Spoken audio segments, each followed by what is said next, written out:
Welcome everyone. Today we have with us Advocate Nupur Grover, who is currently impaneled with Delhi State Legal Aid Services Authority and Child Welfare Committee. Ms. Grover completed her LLB honors from Delhi University after completing her MCom from Jamia Millia Islamia University. She began her practice with Social Legal Information Center, Human Rights Law Network. Since then, she has been impaneled with Delhi Commission for Women, Child Welfare Committee, and Delhi State Legal Aid Services Authority. Hearty welcome. Thank you so much. Thank you for this warm welcome.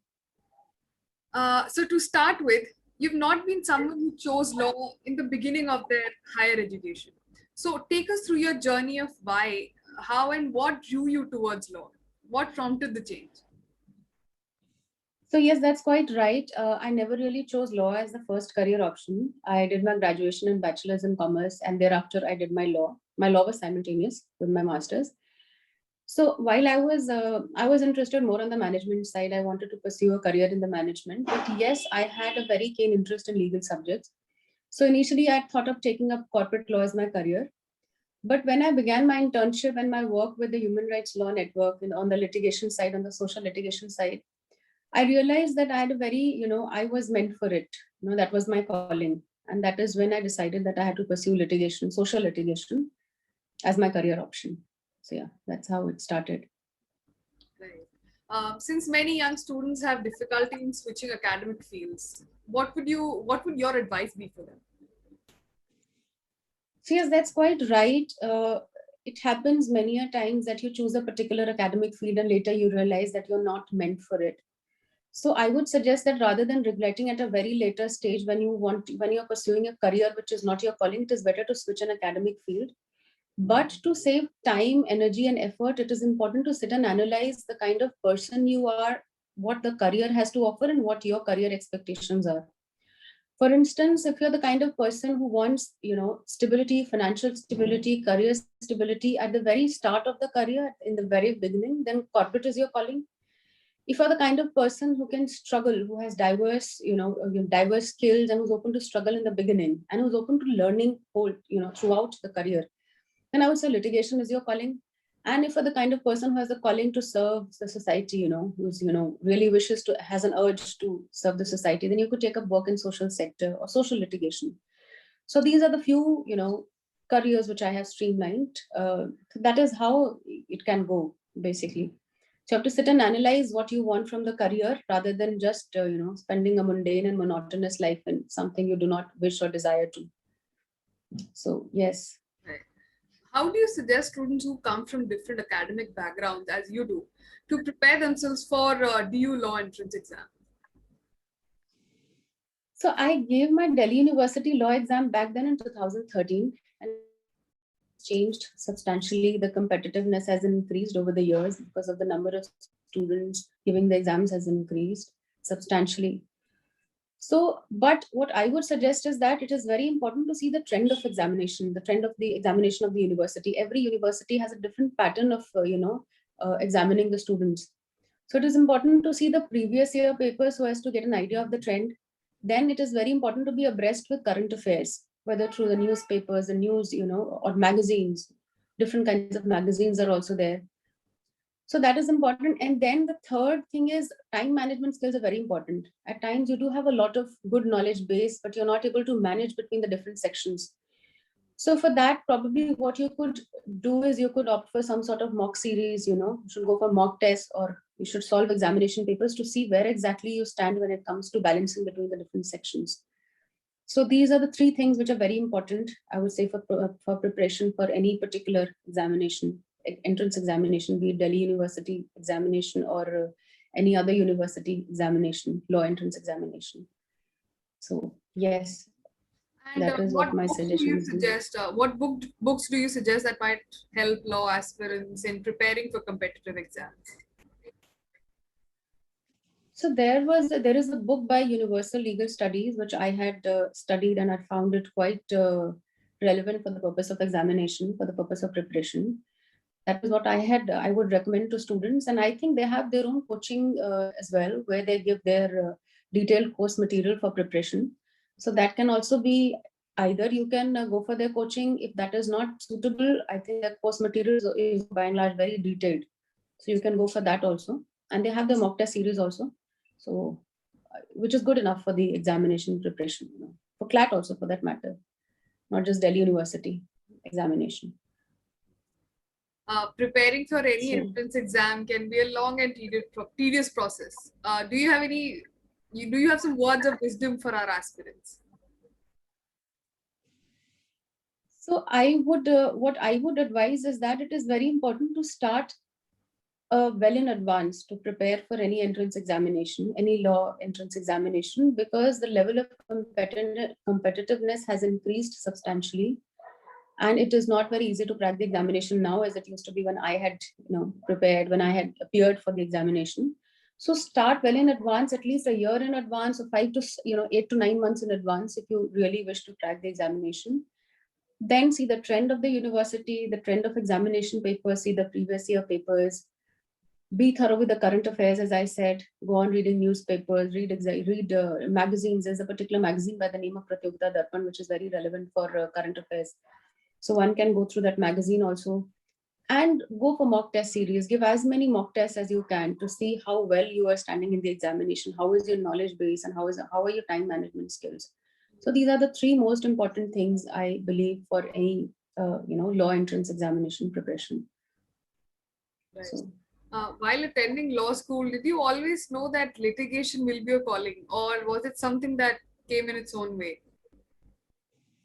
Yes, never actually. While I was attending my law school, I was never even sure that I would get into litigation. As I said, I was more interested in the corporate side, getting into the corporate side.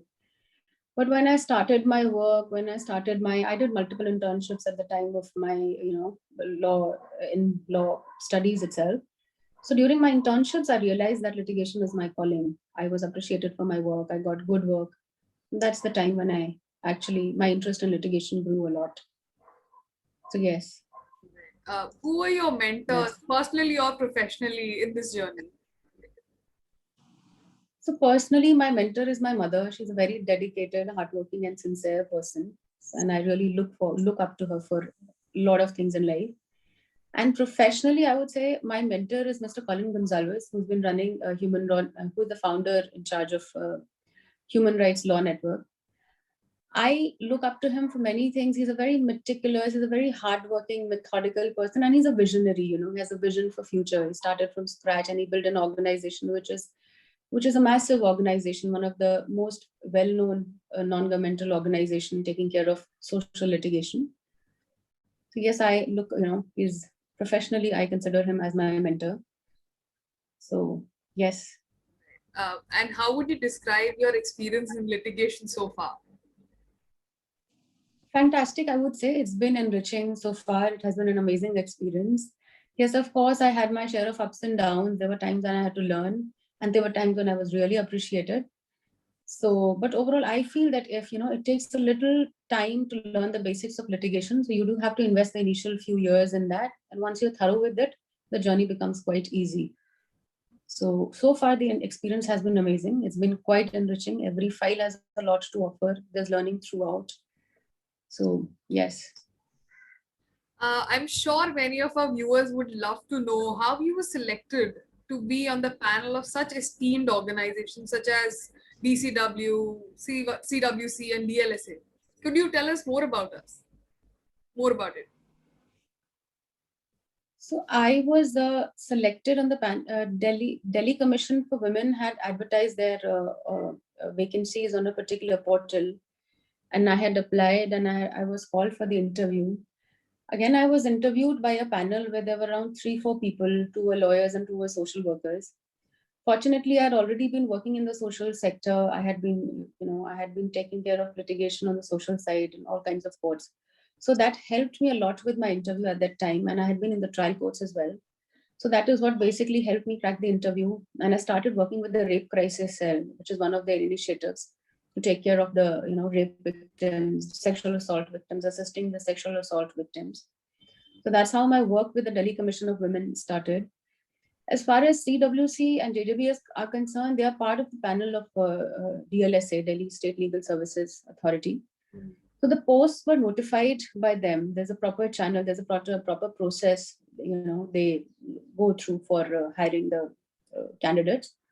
So they had notified for the posts, and I had applied through the proper channel, and there was an interview and the interview had a panel of 3 people. One was a sessions judge, and there were 2 other people. One of them was advocates, the third person was from social sector.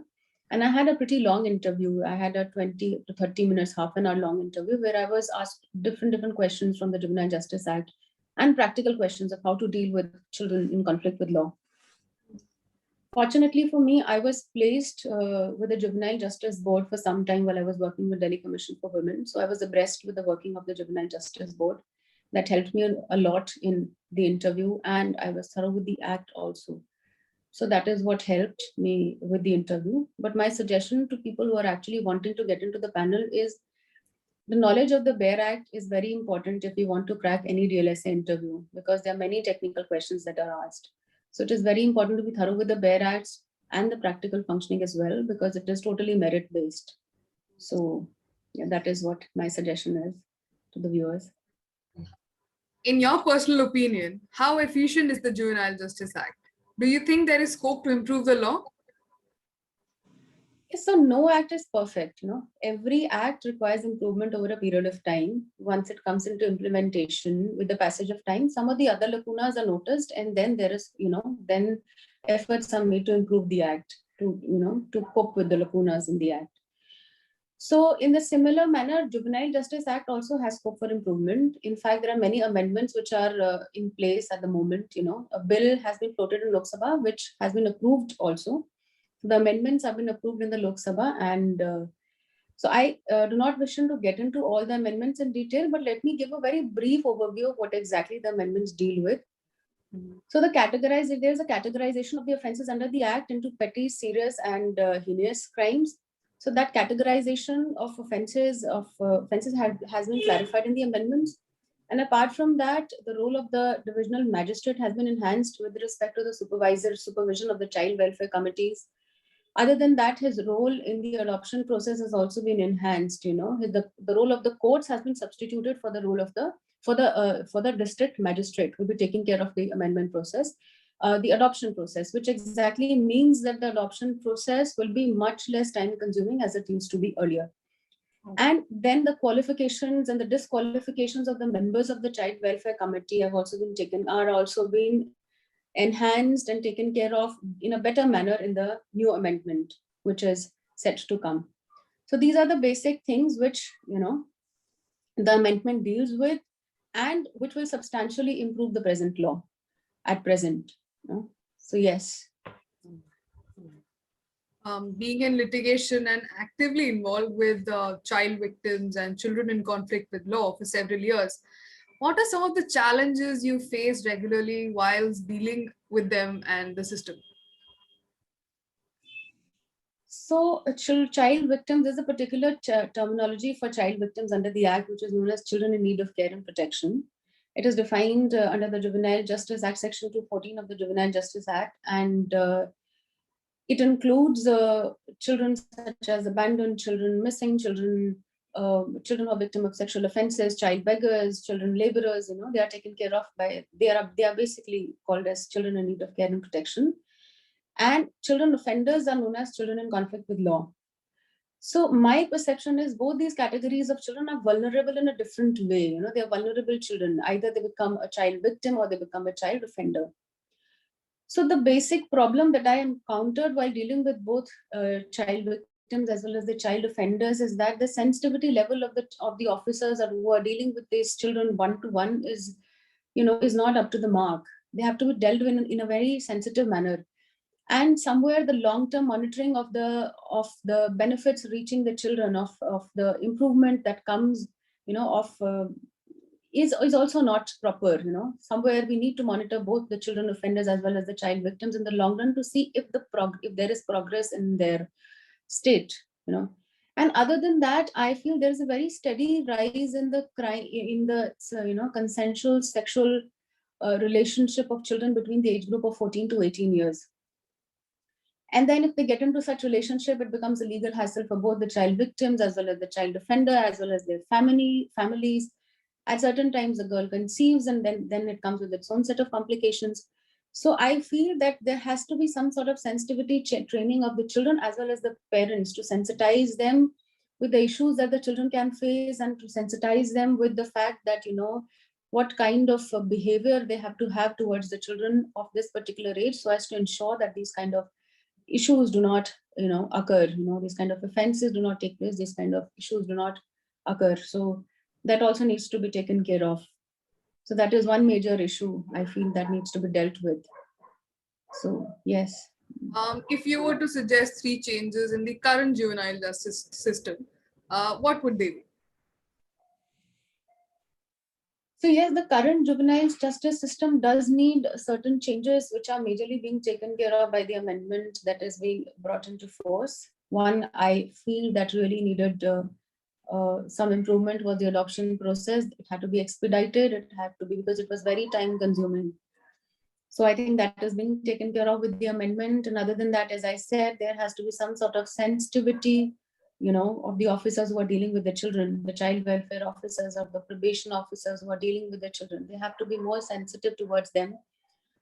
Other than that, there has to be some mechanism for the long-term monitoring of the progress of the child, both child victims as well as the children offenders, in the long run, to see whether or not the child has actually improved in the long run. The child has actually improved as a victim, he has come to normalcy, or even as a child in conflict with law, whether or not he has been managed to get into the mainstream. So yeah, these are the main changes I would see, that are required in the juvenile justice system, and which are being taken care of at present. So yes. For being said that, what are some necessary skills to build a career in litigation? A career in litigation needs diverse skills. First and foremost, I think, is hard work and perseverance to stick to litigation. Then good communication skills, client dealing skills, drafting skills, arguing skills. Obviously, that these skills come with time. Person, not everybody. You can really not expect these skills to be there when you start with your career. And there are many. You hone these skills with time, with more practice, with more exposure and experience. But yes, by and large, if you are sincere, if you're hardworking, if you have a zeal to learn, if you have good communication skills, if you can patiently sit, read, and write well, that should suffice for litigation, I believe. And you are someone who is well versed with trial preparation and research. So tell us whether the Indian legal education system enhances the same, or does experience and practice alone lead the way? So Indian education, by and far, I would say, is not, I do not want to comment whether or not the education system is good or bad, but I feel somewhere, we are not, it doesn't really equip the student with practicality, with the practical aspects of trial or trial preparation. So trial and trial preparation come with practice, with studying each and every file, with your internships, with your professional experience. So that is what basically equips a person, to deal with, the trial in a good manner. So practice and, I would say experience alone helps a person to prepare with the trial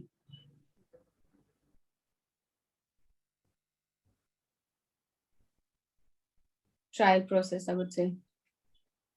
Right. How do you think this pandemic has been for child victims and children in conflict with law?